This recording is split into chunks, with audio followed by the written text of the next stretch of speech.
नमस्कार बागवान भाइयों, मैं रमेश कुमार। मैं आज आप लोगों को अपने YouTube चैनल में स्वागत करता हूं और आप सब लोगों के लिए यही आशा करता हूं कि आप लोग अपने घर में ही अंदर रहोगे और कोरोना वायरस जो हमारे एक महामारी फैली है उसके लिए आप घर के अंदर ही रह रहे होंगे और मज़ा उठा रहे होंगे सोशल मीडिया और टीवी आदि और किताबें आदि पढ़ रहे होंगे दोस्तों। इसीलिए दोस्तों मैं आज आप लोगों को एक वीडियो बनाने जा रहा हूं जो एक ऐसे इस पर है जिसके लिए मैं सबसे पहले धन्यवाद सुभाष पालेकर जी का करना चाहूँगा, क्योंकि उन्होंने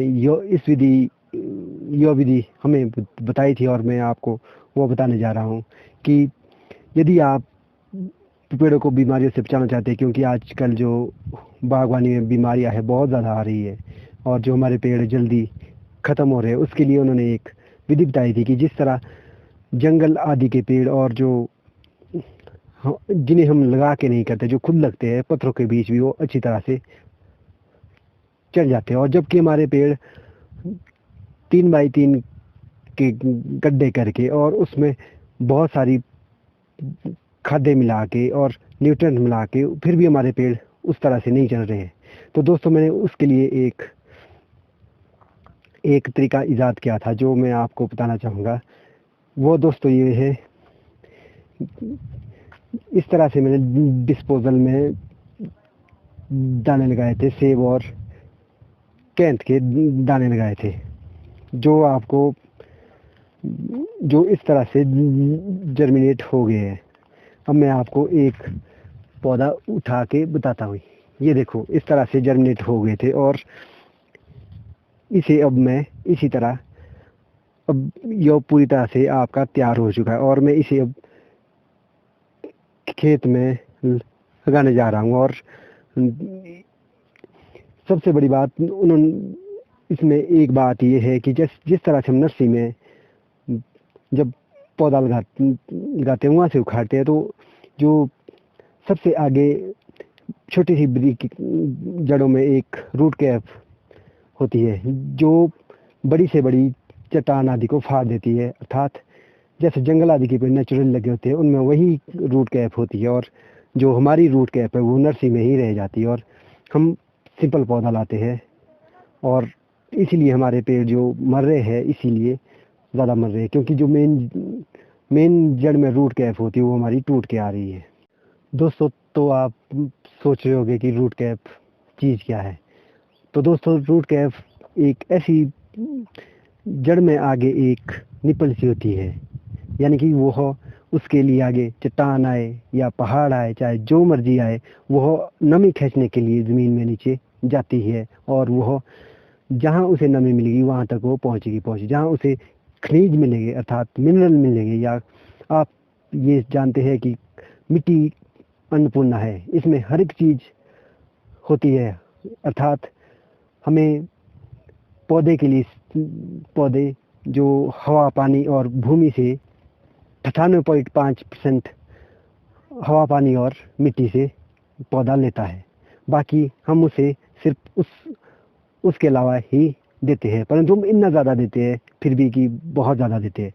और दोस्तों जो रूट कैप की बात है, वो रूट कैप उन पोषक तत्वों को लेने के लिए ज़मीन में नीचे जाती है और रूट कैप इस तरह से आगे होती है कि उदाहरण दे रहा हूँ मैं आपको, ये डंडा है, ये रूट कैप नहीं है, आगे होती है। और जब हम नर्सरी से उखाड़ के लाते तो रूट कैप आपकी इस तरह से टूट के आ जाएगी, क्योंकि ब्रीक जड़ें आपकी वहीं रह जाएगी और ब्रीक जड़ों में ही रूट कैप होती है और वह ज़मीन में गहराई तक वही जाती है। वह हर एक चीज़ को, चाहे उसके लिए पत्थर आए चाहे जो मर्जी आए, और आप उसका सबसे बड़ा उदाहरण आप जंगल में पेड़ पौधे आदि देख सकते हैं, या कहीं शायद आपके, अब उदाहरण के तौर पर हमारे घासनियाँ बहुत सारी होती है, उन घासनियों में एक आधा पौधा ही होता है, उसमें बहुत ज़्यादा पौधे भी नहीं होते, परंतु वो पत्थर पर भी ठीक चला होता और हमारे अच्छे खेत में भी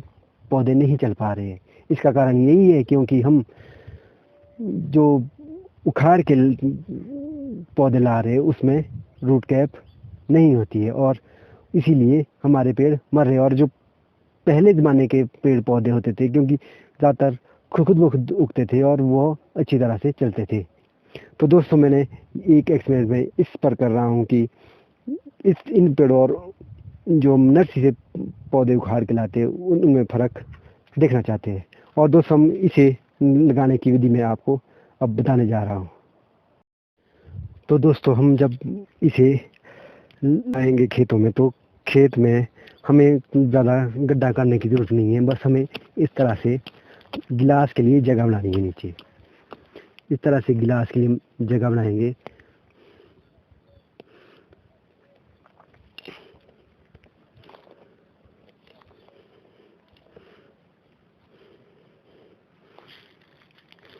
और इसे हम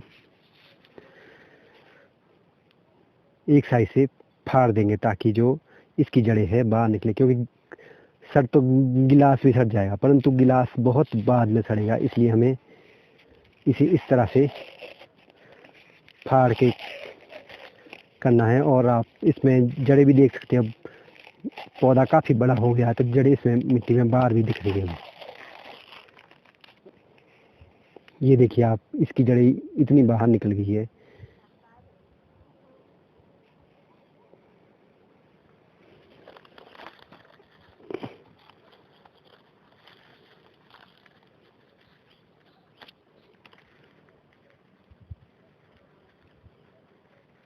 आप चाहे तो इस गिलास को निकाल भी सकते हैं। अगर ऐसे भी रहने देना चाहते हैं तो ऐसे भी रहने दे सकते इसमें।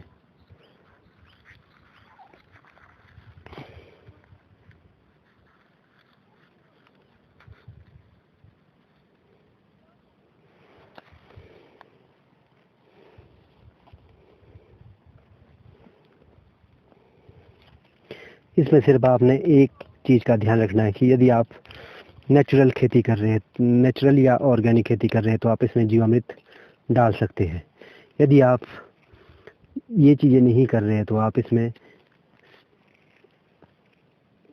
पानी ही डाल लें ताकि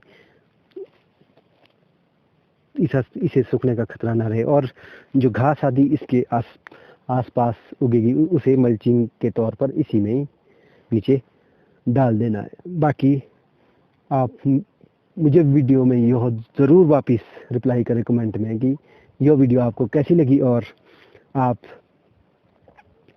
भी यदि कोई इस बारे में मुझसे जानकारी लेना चाहते तो मैं आपको जितनी जानकारी है मैं वो आपको बताऊंगा। और मेरे चैनल को लाइक करें, शेयर करें और सब्सक्राइब भी करें। और बेल का बटन दबाना ना भूलें, क्योंकि तभी आपको मेरी वीडियो की नोटिफिकेशन समय समय पर मिलती रहेगी। जय हिंद, जय भारत, जय किसान, जय जवान।